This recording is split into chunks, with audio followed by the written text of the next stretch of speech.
Have you ever thought about becoming a real estate agent? It is one of the few careers where your income grows with your effort. But how do you actually get started? The first step is education. Each state requires real estate courses that teach laws, ethics, and contracts. After completing the course, you must pass a licensing exam. Once licensed, you join a brokerage. This gives you mentorship, tools, and legal support. New agents learn by shadowing experienced professionals and building confidence. Success comes from relationships.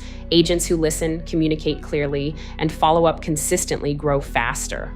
Marketing and local knowledge also matter more than fancy sales tactics.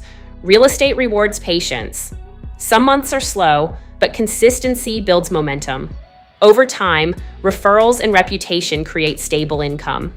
Becoming a real estate agent is not about selling houses. It is about guiding people through life-changing decisions. I am Anita Mora, and I help buyers, sellers, and future agents succeed with clarity and confidence. Follow along if you are ready to build a meaningful career in real estate.